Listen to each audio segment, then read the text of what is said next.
welcome to my Sorceress build guide. Bit of clickbait is going to be happening because this Sorceress is in fact almost immortal, but she has died once to certain boss arena. We're going to go through a few things, and I want to make it clear that I'm not expecting people to carbon copy this build specifically. I will go through skills and stuff like this, but the idea here is to help Sorceresses out there that feel like they're a little bit underpowered when you are in fact not, and you should be waltzing through the game like a hot knife through butter. First up, let's start with the passives tree and the ascendancy. I am of course a Stormweaver because I really like the idea of just the way the ascendancy works. And of course, this is not a finished build. That's why this is a guide. This isn't a build. To start with, I'm going to recommend that you come down for Arcane Surge. You'll see more as to how this build is working as we go through. But notably, we want to be getting this huge cast speed and mana regeneration bonus. And because this build is going to revolve around scaling mana as much as possible, we are also going to take the Force of Will down here so that every 15 mana is making this 1% more effective. It doesn't sound like a lot, but every 15 mana, that's a lot. 1500 mana is gonna basically double it, so pretty huge. We take this first because this is the defensive part of the tree, in my opinion.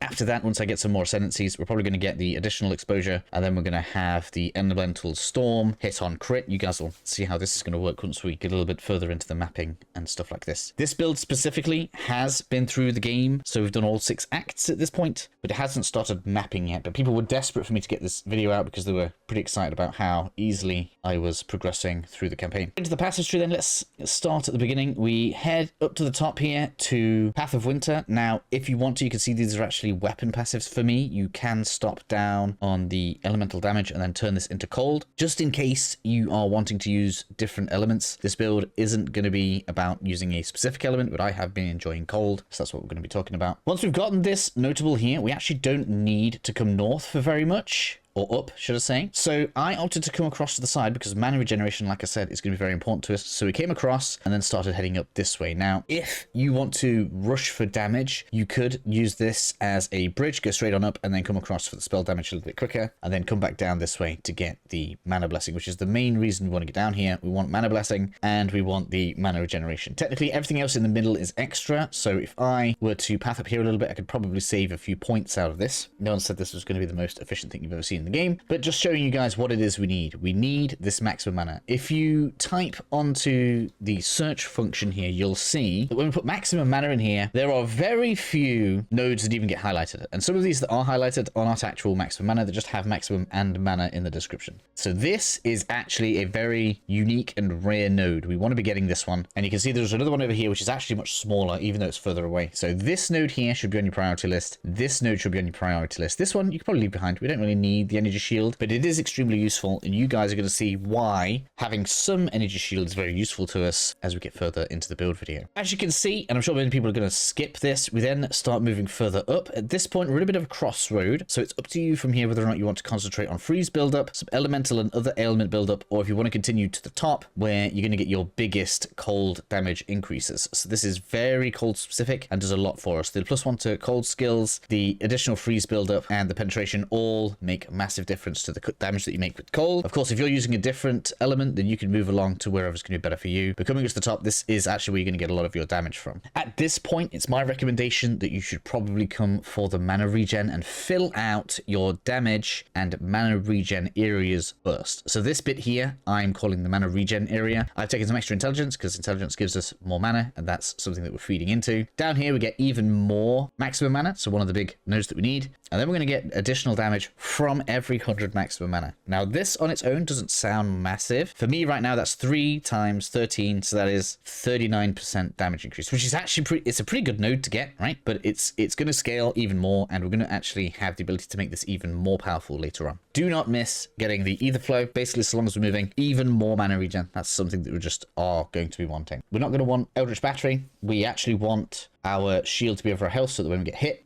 the shield goes down. And we've got a bit of a trick for this because as we come over this way, once you have started getting into the defensive things, the adverse growth here is going to make it so that when we get hit, the damage we take actually gets recouped as mana. So if we get hit on the shield and we're using spells, the mana is going to regenerate. Real cool. But before you get adverse growth, what we actually want to do is we want to come around and we want to be improving our Arcane Surge even further because we really need mana regen to be absolutely huge. Because what we're going to do is we're going to take Mind over Matter. This is going to reduce reduce your mana recovery rate, but make it so that now damage comes from mana before health. This makes you extremely tanky because, yes, we need to cast with this, but let's say we are at most down by 300 mana whilst we're casting because we've got so much regen. We effectively have a 2,000 life pool instead of 1,000. So we just doubled our tankiness, which is amazing. And we are constantly regenerating this. In fact, we regenerate this so fast, even when it hits the bottom, it's already on its way up before you've even noticed. Especially if you take the recoup, because that's going to include the damage you take on the mana. So if you take 1,000 damage, 200 of that is going to come back over 8 seconds, plus your mana regen, and if you pop a potion, oh my god, it's just back up to the top before you can even look at it. At this point, your build is online. You can do anything you want from here. This is the main skeleton. We've got our elemental damage, we've got our regen, we've got our arcane surge upgraded, and we are mitigating a lot of our damage with recoup and mind over matter. From here, I am filling in down to this bottom left side because we have more maximum mana to use. We have AoE size and damage, and that's where all of my skills are currently coming from. And we also have another recoup node, which means we can make this into 26% instead of 20%, making us even more difficult to kill as we go through. And doing this isn't even going to take us to the level cap, which is quite nice. And so there are plenty of other things that you guys can optimize, play around with, and use to your advantage as you're going through. This should all actually apply to the witch as well. So if you're running a minion build, obviously the main difference is you're not going to take these elemental nodes, you're going to take some minion nodes instead, which are co-located with all of the sorcerer nodes, which is real cool. With the passives tree over and done with then, let's talk a little bit about gear. First up, I want to bring your attention to resistances. No amount of health, and so therefore mind over mattering is going to protect you against having too low resistances. Nothing demonstrates this more than the snake lady in Act 3, when her guards start hitting you with lots of poisonous pokes and just absolutely ruin your health pool. Just bear that in mind as you go through the campaign. Make sure you're on top of your resistances. The higher these are, the better time you're going to have. Moving on to gear then, you're going to notice that I actually have some armor. This is basically going to make it so that we take a reduced amount of damage from physical. A lot of the time when you're getting one shot, especially as a caster, because you're going, oh yeah, I want to do energy shield, I love all this blue, looks really cool. Having all of that, yes, it's good, and I like having this regen here for the reason that I said before. As we're using spells, it means when we take a couple of hits, our mana actually regenerates faster, which is quite cool, but we're not really focusing on the energy shield as a form of defense. Instead, what we're doing is we're adding in some armor so that as we take damage, we are taking reduced damage, which is what we want. So to achieve this, we're using gear that gives us armor and energy shield. And as you can see, I'm actually using a wand and a focus. Now this is something that's interchangeable, and the reason we're using a wand and a focus is the focus gives us more energy shield, which as before we are using to refill mana pool, but also I can switch this out. So if I feel like I'm taking too much damage, I can switch a shield in there and start taking less damage and be a little bit more defensive. I haven't gotten a new shield in a long time, which is why this one's quite low level. I've been pretty fine with the focus, and the good thing about the focus is it's a defensive item that, as you can see, also rolls offensive stats. So it's fairly unique in that manner, which means we can have increased energy shield, we can get resistances on it, and we can get increased spell damage. Going focus and wand, I think overall is just the most ideal weapon loadout for the way that we are playing with this build style. For those that want to see my skill setup then, I think we start out with Frostbomb, which is really strong. Obviously early in the game, you're going to be using whatever it is you can get your hand on. I actually have a step-by-step walkthrough for the whole first act out on the channel. So if you need that, go to the channel page. It's right at the top right now. So you guys go ahead and use that whenever you're ready. Looking at skills then, as you can see, I actually put auras or things that use spirit up at the top. I actually change around these quite a lot, and then I have my most used spells down at the bottom so they can have them set up and then they just don't get tampered with. The way this works for me in general is we want to use Frostbomb and Frostbolt to get things frozen. We're going to encase them in as much Frostwall as we can. It's effectively like dynamite, so if you put a load of Frostwall around something, put Frostbomb on it, that's going to explode all of the ice wall and do good damage and good frost buildup. We have Nova on here. This actually doesn't become that useful for a long time. It's a nice little emergency button. If you get surrounded, you can freeze everything around you, but eventually we do get a support that allows us to project it and use it as an AoE freeze area, so pretty good for that. So we've got lots of ability to freeze enemies from a distance, which is what we want to do. Once enemies are frozen, we then want to drop a comet on them. I've got my comet set up so that it does an auto crit with increased crit damage. There is a 1 in 5 chance it can whiff, which is kind of funny, but I like playing like that with extra damage on there. I don't mind the cooldown being on there, because when the cooldown's on there, that means we're saving up for our auto crit, and I'm using this as a finisher move anyway. That's kind of what I want to do.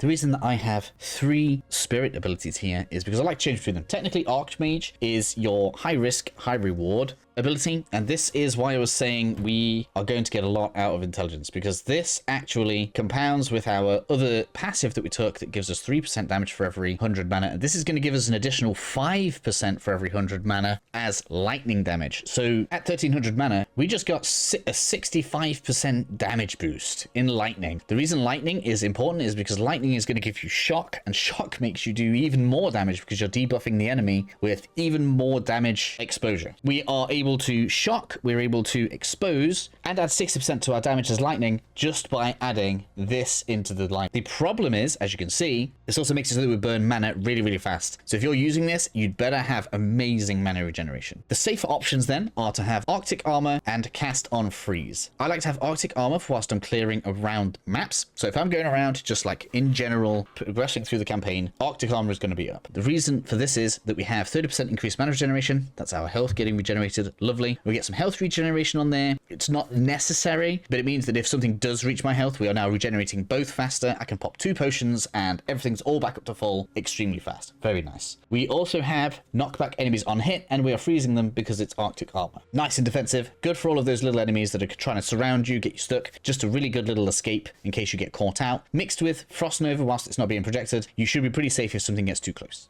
Then what I like to do is if I enter into a boss room, I'll switch to Cast on Freeze. I'll switch my mana regeneration in there so we actually still have high mana regeneration. And what we're doing is we're going to have Cast on Freeze Hypothermia. The reason I like this is we're not getting the crazy damage increase from Archmage, but we're also not losing loads of mana. And this is going to put an additional 36% vulnerability to cold, which is the element that I'm using obviously, onto the enemy. You can switch this for whichever element you want. There is a fire and lightning version as well. So now we're doing 36% extra damage because we're removing their resistance, and there's no cap to the resistance that can be removed. So this is separate to penetration, which is good. So you can have penetration on there, making it so the cap is having 0, minus 36% to their vulnerability, and you can expose them for an additional 20% before you've buffed it up as well. What that's effectively going to mean is you're going to strip all of their defenses down, you're going to frost bomb them, freeze them with frost wall, and then finish off with comet, doing ridiculous damage to basically anything that gets in your way. So far, there is only one enemy that is the weakness of this build, and that is any enemy that rapidly sucks the mana out of your build. So if you see something like that, make sure you freeze it from afar. Don't let it get close to you because that's just going to shut you down, because we don't have any form of auto attack, which means if they suck all of your mana away, there's not a lot we can do. So just make sure you keep away from those. You'll be pretty safe, do extreme amounts of damage, and have fun using the Sorceress. I find it highly unlikely that this build is going to get nerfed. That's because this fits everything that they want. They want a high investment build style with a good payoff at the end, which means this should be a very safe build for people to follow, should not get nerfed by anything, and you guys should have a lot of fun playing it.